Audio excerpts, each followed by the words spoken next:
तो आज का क्वेश्चन नंबर 144 है, मतलब 144 है। तो 144 नंबर क्वेश्चन पढ़कर इसका सॉल्यूशन करते हैं। क्या बोल रहा है कि Ram's salary was reduce by 10%। Ram का जो सैलरी है उसको 10% से क्या कर दिया है, घटा दिया गया है। And then the reduce salary was increase by 10%। और फिर वही जो रिड्यूस सैलरी है उसको क्या किया है, 10% बढ़ा दिया गया है। तो हीज न्यू सैलरी, तो उसका जो नया सैलरी बन रहा है, इस 2 बार चेंज करने के कारण जो उसका नया सैलरी होगा उसका कंपेरिजन करना है किसके साथ, विथ हिज ओरिजिनल सैलरी के साथ। उसका कंपेरिजन करके बताना है कि जो नया सैलरी बन रहा है उसका कंपेरिजन किसके साथ करना है, ओरिजिनल सैलरी के साथ। और बताना है क्या चेंज आ रहा है ऐसा करने से। तो देखते हैं सॉल्यूशन। सॉल्यूशन तो एक आपका इफेक्टिव फॉर्मूला से ही बन जाएगा। इफेक्टिव फॉर्मूला क्या है, इफेक्टिव परसेंट से बन जाएगा। इफेक्टिव परसेंट क्या, ए प्लस बी प्लस ए गुना में बी, यही होता है ये फॉर्मूला। इफेक्टिव परसेंट का फॉर्मूला यही होता है। आप देखिए, हमको तो इफेक्टिव ही निकालना है। इफेक्टिव परसेंट के एक बार बढ़ाने एक बार घटाने से क्या उस पर इफेक्टिव परसेंट पड़ा है। तो देखिए पहले तो क्या किया, 10% का रिड्यूस किया, तो -10, रिड्यूस मतलब घटाना, तो नेगेटिव में तो माइनस, और फिर क्या किया, इंक्रीज किया तो +10 हो गया। और यहाँ पर प्लस माइनस गुना होगा तो क्या होगा, -10 गुना में 10 डिवाइडेड बाय 100, अब परसेंटेज का साइन, ये 10 से ये 10 खत्म, ये 100 से ये 100 खत्म, ऊपर बचा -1% बचा। तो कहने का मतलब 1% माइनस किसको इंडिकेट कर रहा है, डिक्रीज को। तो 1% का क्या हुआ है, डिक्रीज हुआ है। तो आपका देख लीजिए, जो इफेक्टिव बढ़ाने और घटाने से जो हमारा इफेक्टिव परसेंट आएगा ओरिजिनल ये न्यू सैलरी में, वो कितना का आएगा, 1% का डिक्रीज आएगा। तो 1% डिक्रीज मतलब 1% लेस हो जाएगा। ठीक है, तो ये हुआ इसका शॉर्ट फॉर्मूला।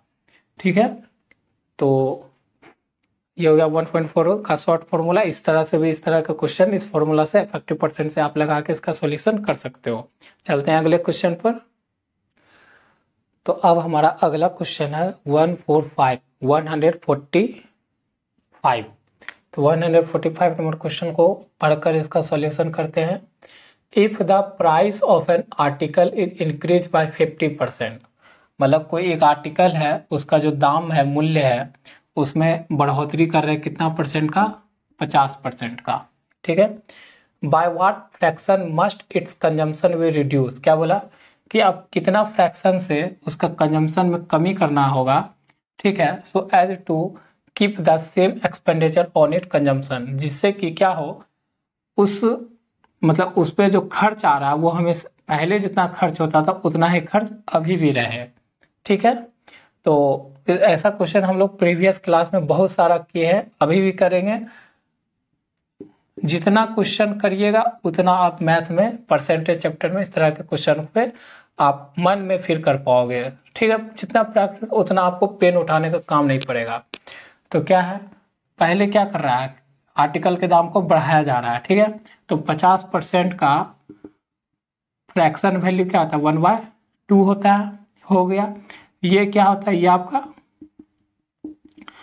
ओरिजिनल प्राइस हो गया, और ये आपका क्या हो गया, 50% जो इंक्रीज या डिक्रीज होगा, तो यहाँ इंक्रीज हो रहा है तो 50% इंक्रीज का मान है। ठीक है, तो देखते हैं कि जो इनिशियल है और जो फाइनल बनेगा उसके बीच में कंपैरिजन करते हैं।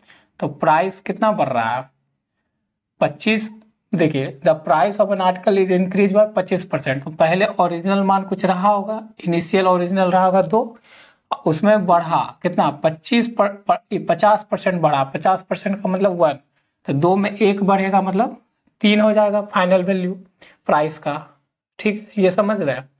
अब बोल रहा है what percent must consumption we reduce, तो यहाँ पर क्या होता है, कंजम्पशन गुना में ये दोनों का गुना क्या बनता है, एक्सपेंडिचर। एक्सपेंडिचर तो वो सेम रखना चाहता है, कांस्टेंट रखना चाहता है, तो कांस्टेंट रखना चाहता है तो ये यहाँ तो इनिशियल में भी सेम रखना चाहता है और फाइनल में भी सेम रखना चाहता है। तो सेम रखने के लिए हम लोग पढ़े हैं कि तो जब एक्सपेंडिचर हमारा कांस्टेंट होता है तो पी का रिलेशन कैसा हो जाता है, कंजम्पशन के साथ। प्राइस का रिलेशन कंजम्पशन के साथ इनवर्स रिलेशन हो जाता है, मतलब प्राइस का जो मान है कंजम्पशन का उसका उल्टा मान हो जाएगा, मतलब 3:2 हो जाएगा।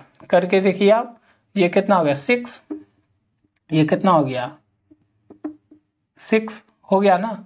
तो हमारा एक्सपेंडिचर इनिशियल में भी 6 था और फाइनल में भी कितना बना, 6 ही बना। समझ रहे हैं, ये एक छोटा सा कंसेप्ट है यहाँ पर, ये इस दोनों मल्टीप्लाई होता है, ठीक है।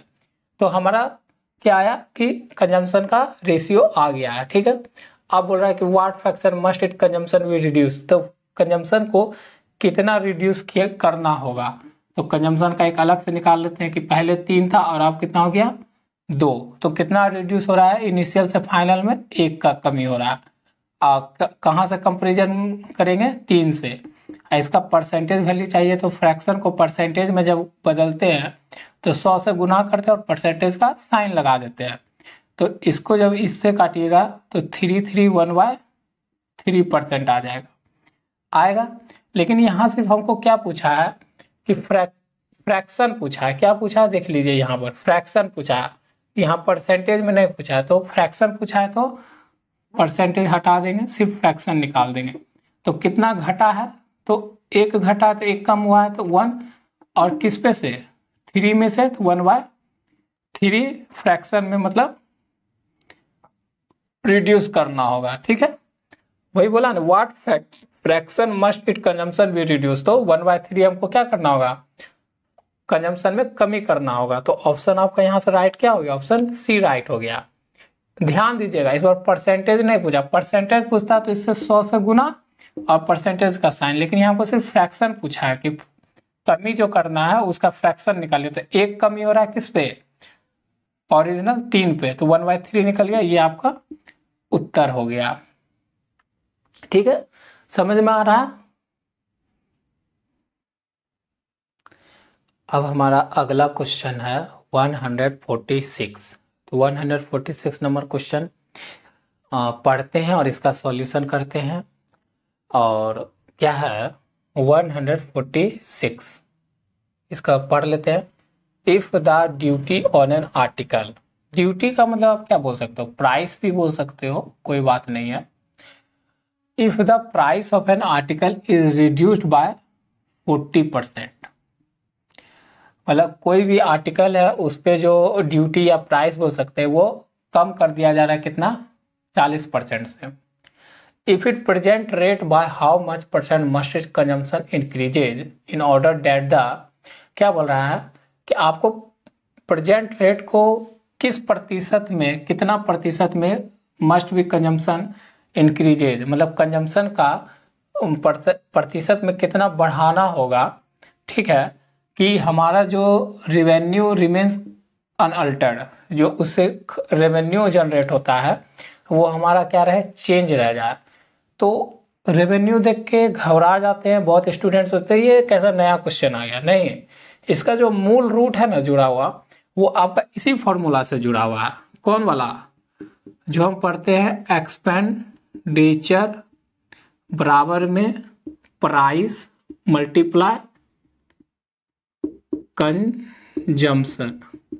ये फॉर्मूला अधिकतर बच्चों को याद रहता है क्योंकि इस पे तो हम लोग कर लेते हैं सॉल्व, लेकिन इसी बेस पे और बदल देता है, जैसे रेक्टेंगल का बढ़ा बदल देता है, जैसे सिनेमा हॉल टिकट ऐसे बढ़ा देता है, व्यूअर का ऐसे करके बढ़ा देता है, और एक ये भी है रेवेन्यू पे रेवेन्यू वाला दे देगा, तो हम लोग कंफ्यूज हो जाते हैं। नहीं, रेवेन्यू वाला का मूल रूट यही है।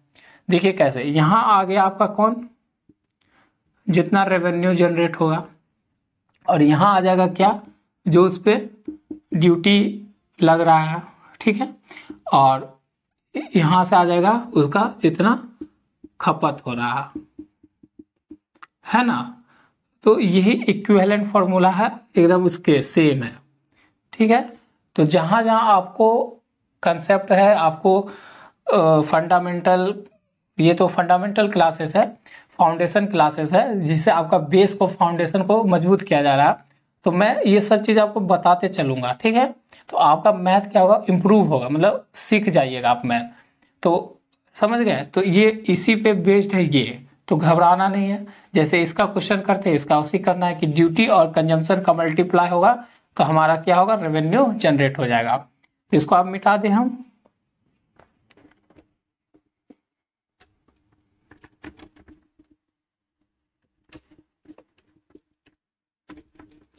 तो अब आते हैं क्वेश्चन पर। तो हमारा जो ड्यूटी बोली है उसको कितना कम किया जा रहा है, 40% से। तो 40% का पहले तो आप मान बताइए कि इसका फ्रैक्शन वैल्यू क्या हो जाएगा। इसका फ्रैक्शन वैल्यू हो जाएगा, अगर पूरा करें तो 40/100 हो जाएगा। एक 0 0 खत्म, बचा 4, तो 2 से और 2 से 5, तो 2/5 बचा, ठीक है। अब मैंने हमेशा बोला कि जो डिनोमिनेटर में होता है फ्रैक्शन के, वो आपका क्या होता है, ओरिजिनल ड्यूटी होता है या प्राइस, जो भी बोलना है बोल सकते हो। यहाँ क्वेश्चन में ड्यूटी यूज किया इसलिए ड्यूटी यूज कर लेते हैं। और ये क्या है, ये है 40% का डिक्रीज का मान है ये वाला, जिसका मान क्या होगा 2।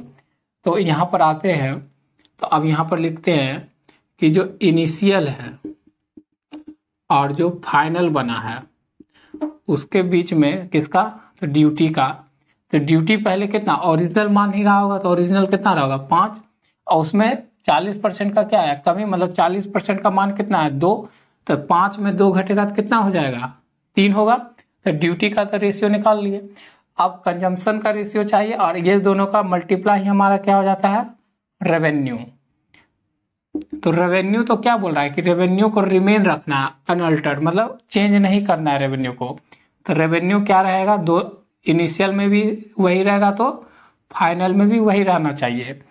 तो जो हम पढ़े हैं कि जब प्राइस हो और रेवेन्यू, जब हमारा ये एक्सपेंडिचर जब हमारा कांस्टेंट होता था, तो प्राइस और कंजम्पशन के बीच में रिलेशन कैसा आता था, इन्वर्स का। तो यहाँ भी जब हम रेवेन्यू को कांस्टेंट रखना चाहेंगे तो ड्यूटी और कंजम्पशन के बीच में रिलेशन कैसा होगा, इनवर्स का। जैसे ये 5:3 है, तो इसका वैल्यू क्या होगा, 3:5, ठीक है। आ गया, कंजम्पशन का रेशियो निकाल लिए, ये छोटा सा ट्रिक से यहाँ इसको पकड़ के हो गया। अब आपसे वही तो पूछा है कि how much % must consumption increase, तो कितना % से कंजम्पशन को इंक्रीज किया जा रहा है। तो कंजम्पशन का हमारा यहाँ पर है मान, तो यहाँ से यहाँ कर देता आपको एक बार, 3:5 आ रहा है कंजम्पशन का। तो कितना बढ़ रहा है, पहले 3 था अब बढ़ के 5 हो, कितना बढ़ा है 2। किस पे करेंगे कंपेरिजन, पहले वाले इनिशियल वैल्यू पे, तो 3। और परसेंटेज में पूछा है तो फ्रैक्शन को क्या परसेंटेज में बदलना है, तो 100 से गुना परसेंटेज का साइन। तो क्या हो जाएगा 2 गुना, और इतना को इतना से डिवाइड दोगे तो 1/3%। तो ये अंदर गुना होगा तो 66 + 2/3 हो जाएगा। तो हमारा क्या बनेगा 66 2/3%। ये क्या हुआ है, इंक्रीज हुआ है। तो कंजम्पशन में जो बढ़ोतरी करना होगा कि कितना इंक्रीज करना होगा, तो 66 2/3% इंक्रीज करना होगा। तो ये आपका ऑप्शन राइट हो गया, ठीक है, समझ रहे हैं। तो